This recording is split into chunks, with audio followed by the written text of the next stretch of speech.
Jalaluddin Rumi lahir pada tahun 1207 di sebuah kota bernama Balkh, wilayah yang saat itu termasuk dalam Kekaisaran Persia. Sekarang, daerah itu masuk ke wilayah Afghanistan. Balkh bukan kota biasa. Pada masanya, kota ini dikenal sebagai pusat ilmu pengetahuan, tempat berkumpulnya para ulama, cendekiawan, dan pencari ilmu dari berbagai penjuru. Rumi lahir dalam keluarga yang sangat terpandang di bidang keilmuan dan agama. Ayahnya, Bakhauddin Walad, adalah seorang ulama besar sekaligus guru spiritual yang sangat dihormati. Banyak orang datang kepadanya untuk belajar, meminta nasihat, atau sekadar mencari ketenangan batin. Bisa dibilang, sejak kecil Rumi sudah tumbuh di lingkungan yang penuh dengan diskusi tentang agama, kebijaksanaan, dan makna hidup. Sebagai anak dari seorang ulama besar, masa kecil Rumi tidak seperti anak pada umumnya. Ia tidak hanya bermain dan belajar hal-hal dasar, tetapi juga sudah diperkenalkan pada ilmu agama, Al-Quran, serta pemikiran-pemikiran spiritual. Ayahnya melihat bahwa Rumi memiliki kecerdasan dan kepekaan batin yang kuat sejak dini. Namun, masa kecil Rumi tidak sepenuhnya tenang. Saat itu, dunia Islam sedang berada dalam masa yang penuh gejolak. Salah satu ancaman terbesar datang dari bangsa Mongol yang mulai memperluas wilayah kekuasaannya dengan penaklukan yang sangat brutal. Banyak kota hancur, banyak orang terpaksa meninggalkan kampung halamannya. Melihat situasi yang semakin tidak aman, ayah Rumi memutuskan untuk meninggalkan Balkh bersama keluarganya.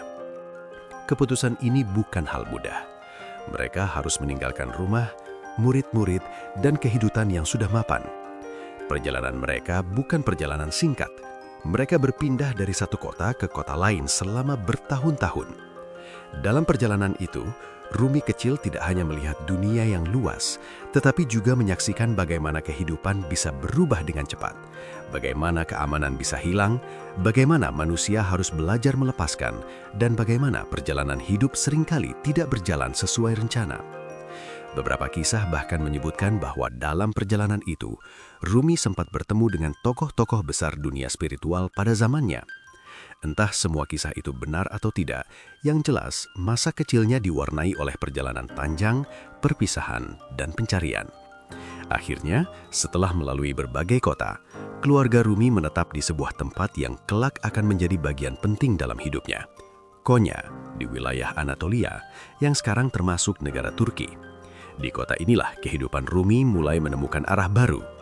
Dan tanpa disadari, perjalanan panjang masa kecilnya, meninggalkan rumah, berpindah-pindah dan hidup di tengah perubahan, menjadi fondasi penting bagi perjalanan batin yang kelak akan menjadikannya salah satu tokoh spiritual paling berpengaruh di dunia. Setelah menetap di Konya, kehidupan Rumi mulai berjalan lebih stabil. Kota ini menjadi tempat baru bagi keluarganya untuk memulai kembali, sekaligus menjadi pusat perkembangan ilmu dan spiritualitas Rumi. Disinilah masa remajanya dihabiskan dengan belajar secara serius di bawah bimbingan ayahnya. Ayah Rumi bukan hanya seorang ulama, tapi juga guru yang sangat disiplin. Ia mendidik Rumi dalam berbagai bidang ilmu, tafsir Al-Quran, hadis, fikih, filsafat, hingga ilmu tasawuf.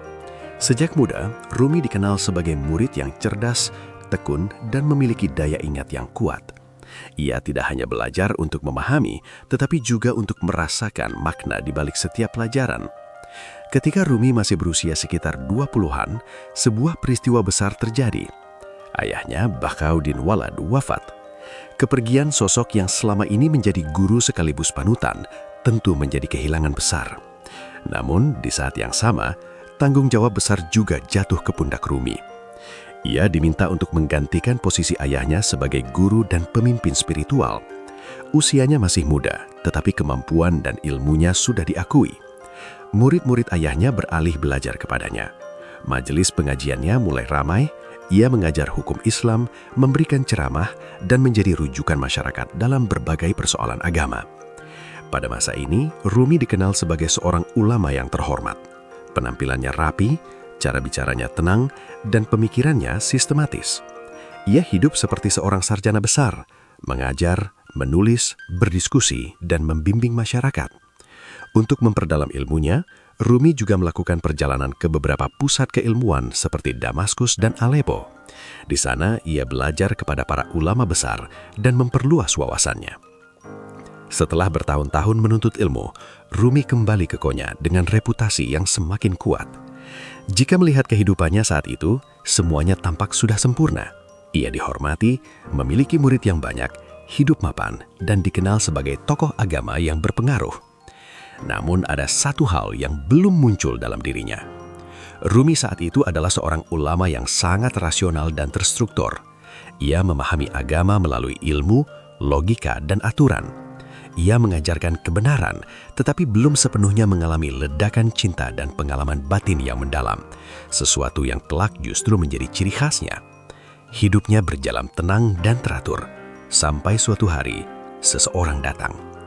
Seorang pria misterius, pengembara yang tidak dikenal banyak orang. Penampilannya sederhana, tapi tatapannya tajam. Pertemuannya dengan Rumi akan mengubah segalanya. Namanya adalah Syams dari Tabriz. Dan sejak pertemuan itu, kehidupan Rumi tidak akan pernah sama lagi. Orang itu bernama Syams dari Tabriz. Ia seorang pengembara yang tidak terkenal, berpakaian sederhana, dan hidup tanpa banyak dikenal orang. Tapi di balik penampilannya yang biasa, Syams memiliki kedalaman spiritual yang luar biasa. Cara bicaranya langsung, tajam, dan penuh makna. Saat pertama kali bertemu, Syams tidak berbicara seperti murid kepada guru. Ia justru mengajukan pertanyaan yang mengguncang pemikiran Rumi. Pertanyaan-pertanyaannya bukan tentang hukum atau teori, tetapi tentang makna terdalam dari hubungan manusia dengan Tuhan. Percakapan mereka hari itu berlangsung lama dan mendalam. Bagi Rumi, pertemuan itu seperti membuka pintu baru dalam hidupnya. Selama ini ia memahami agama melalui ilmu dan pengetahuan. Syams mengajaknya merasakan sesuatu yang berbeda, pengalaman batin, cinta ilahi, dan kedekatan dengan Tuhan yang tidak hanya dipahami, tetapi juga dirasakan. Sejak saat itu, keduanya menjadi sangat dekat. Mereka sering menghabiskan waktu bersama untuk berdiskusi dan merenung. Rumi mulai berubah. Ia yang dulu sibuk mengajar dan berinteraksi dengan banyak orang, kini lebih sering menyendiri bersama Syams. Perubahan ini membuat orang-orang di sekitarnya merasa tidak nyaman. Para murid merasa Rumi menjauh dari mereka. Banyak yang tidak menyukai kehadiran Syams dan menganggapnya sebagai orang asing yang terlalu mempengaruhi Rumi. Tekanan dari lingkungan semakin besar. Akhirnya, Syams memilih pergi, meninggalkan Konya. Kepergian itu membuat Rumi sangat terpukul. Ia merasakan kehilangan yang mendalam dan bahkan pergi mencari Syams ke berbagai tempat. Beberapa waktu kemudian, Syams sempat kembali. Namun kebahagiaan itu tidak bertahan lama. Suatu hari, Syams menghilang lagi, dan kali ini ia tidak pernah kembali. Hingga sekarang, tidak ada yang benar-benar tahu apa yang terjadi padanya. Kehilangan itu meninggalkan luka yang sangat dalam bagi Rumi. Tapi dari rasa kehilangan itulah sesuatu yang besar mulai lahir. Rumi perlahan menyadari bahwa sosok Syams yang ia cari di luar sebenarnya telah menjadi bagian dari dirinya. Dari kesedihan, kerinduan, dan cinta yang begitu kuat, kata-kata mulai mengalir. Rumi mulai menulis puisi-puisi tentang cinta, kehilangan, dan pencarian Tuhan. Dari sinilah lahir karya-karya yang kelak membuat namanya dikenal di seluruh dunia. Setelah Syams menghilang untuk kedua kalinya, hidup Rumi tidak pernah sama lagi. Rasa kehilangan yang ia rasakan begitu dalam. Ia bukan hanya kehilangan seorang sahabat, tetapi seseorang yang telah membuka pintu baru dalam perjalanan batinnya. Hari-harinya dipenuhi kerinduan. Ia sering berjalan sendiri, tenggelam dalam perenungan, bahkan terkadang memanggil nama Syams dalam kesunyian. Namun, perlahan, Rumi mulai menyadari sesuatu. Syams mungkin telah pergi secara fisik, tetapi pengaruh dan ajarannya tetap hidup di dalam dirinya. Perasaan kehilangan itu berubah menjadi sumber energi batin. Emosi yang kuat, cinta, rindu, kesedihan, tidak lagi ia tahan. Ia mengekspresikannya melalui puisi. Kata-kata mengalir begitu saja, seolah datang dari tempat yang lebih dalam dari sekedar pikiran. Puisi-puisi itu bukan tentang kesedihan semata. Di dalamnya ada pesan tentang cinta yang lebih luas, cinta kepada Tuhan, cinta kepada kehidupan, dan cinta yang melampaui batas ego manusia. Bagi Rumi, kehilangan Syams justru membawanya lebih dekat pada makna cinta yang sejati. Dalam masa inilah, ia juga mulai dikenal dengan praktik berputar yang kemudian menjadi ciri khas para Darwish Malevi. Gerakan berputar itu bukan sekedar tarian, itu adalah bentuk meditasi, simbol penyerahan diri, dan cara untuk merasakan kedekatan dengan Yang Maha Kuasa. Rumi juga menemukan sahabat baru yang membantu menuliskan kata-katanya. Salah satunya adalah Husamuddin Chalabi. Kepada Husamuddin, Rumi mendiktekan ajaran dan kisah-kisah yang kemudian menjadi karya besarnya. Dari proses panjang itulah, lahirlah salah satu karya paling terkenal, Masnawi. Karya ini berisi cerita-cerita sederhana, perumpamaan, dan nasihat spiritual yang dalam. Bahasa yang digunakan mudah dipahami, tetapi maknanya sangat luas dan mendalam. Di titik ini, Rumi tidak lagi dikenal hanya sebagai ulama atau guru. Ia mulai dikenal sebagai seorang penyair dan pembimbing spiritual. Luka yang ia alami tidak menghancurkannya. Justru dari luka itulah lahir karya yang menyentuh hati banyak orang, bahkan berabad-abad setelah ia hidup. Seiring waktu, semakin banyak orang datang kepada Rumi. Mereka bukan hanya ingin belajar ilmu agama, tetapi ingin merasakan kedamaian yang terpancar dari dirinya. Suasana di sekitarnya terasa hangat, terbuka, dan penuh kasih. Siapapun yang datang, tanpa memandang latar belakang, diterima dengan baik. Bagi Rumi, inti dari perjalanan spiritual bukanlah aturan yang kaku, tetapi hati yang hidup. Ia sering menekankan bahwa cinta adalah jalan utama untuk mendekat kepada Tuhan. Bukan cinta yang sempit, tetapi cinta yang luas, yang membuat seseorang lebih lembut, lebih sabar, dan lebih memahami orang lain. Di lingkarannya, pembelajaran tidak selalu berlangsung seperti kelas biasa. Ada percakapan, cerita, renungan, musik, dan puisi. Semua itu menjadi cara untuk menyentuh hati, bukan sekedar mengisi pikiran.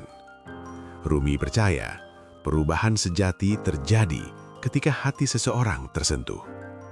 Dari lingkungan inilah kemudian lahir sebuah komunitas spiritual yang kelak dikenal sebagai Tarekat Mevlevi. Salah satu cirinya adalah praktik berputar atau sema, gerakan yang melambangkan perjalanan jiwa, meninggalkan ego, berputar mengelilingi pusat, dan kembali dalam keadaan lebih tenang dan sadar. Gerakan itu bukan pertunjukan, melainkan ibadah yang penuh makna. Satu tangan menghadap ke atas sebagai simbol menerima dari Tuhan, dan tangan lainnya mengarah ke bawah sebagai simbol menyalurkan kebaikan kepada dunia. Ajaran Rumi juga dikenal sangat terbuka dan penuh toleransi. Ia sering menyampaikan pesan bahwa jalan menuju Tuhan tidak hanya satu, dan manusia seharusnya tidak mudah menghakimi satu sama lain. Baginya, yang paling penting bukan label atau identitas, tetapi keikhlasan hati. Dalam masa ini, nama Rumi semakin dikenal luas.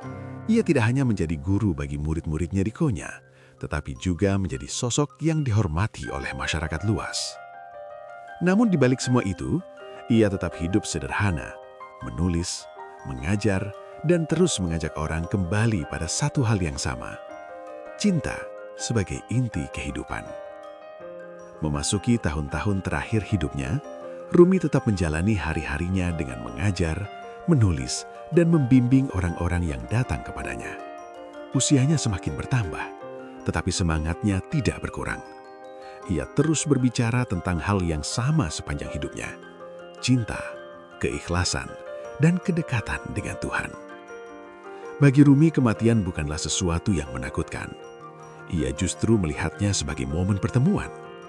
Ia menyebut hari kematiannya sebagai malam pernikahan, malam ketika jiwa akhirnya kembali dan bersatu dengan Sang Pencipta. Cara pandang ini membuat banyak orang terkejut, karena ia tidak melihat kematian sebagai kehilangan, tetapi sebagai kepulangan. Pada tahun 1273, Rumi wafat di Konya. Kabar itu menyebar dengan cepat, dan ribuan orang datang untuk mengantarkan kepergiannya. Yang menarik, bukan hanya umat Muslim yang hadir. Orang-orang dari berbagai latar belakang agama dan budaya ikut berduka. Mereka merasa kehilangan sosok yang selama ini mengajarkan tentang cinta yang melampaui batas. Setelah kepergiannya, ajaran dan karyanya tidak hilang. Murid-muridnya terus melanjutkan jalan yang ia bangun. Tarekat Mevlevi berkembang, puisi-puisinya terus dibaca, dan kisah-kisahnya terus diceritakan dari generasi ke generasi. Hingga hari ini, nama Rumi tetap hidup. Puisinya diterjemahkan ke banyak bahasa. Kutipannya tersebar di berbagai tempat, dan pesan yang ia bawa masih terasa relevan. Bahwa manusia sering mencari jauh, padahal yang ia cari sebenarnya sudah ada di dalam hatinya. Perjalanan hidup Rumi dari seorang anak ulama menjadi guru besar, lalu berubah menjadi penyair cinta yang dikenal dunia, menunjukkan satu hal penting. Kadang, perubahan terbesar dalam hidup tidak datang dari pengetahuan yang kita kumpulkan, tetapi dari pengalaman yang mengguncangkan hati dan mengubah cara kita melihat hidup. Dan mungkin itulah warisan terbesar Rumi. Bukan hanya kata-katanya, tetapi cara ia mengajarkan bahwa di balik segala kesibukan dunia, manusia tetap membutuhkan satu hal yang sama, cinta yang menenangkan jiwa.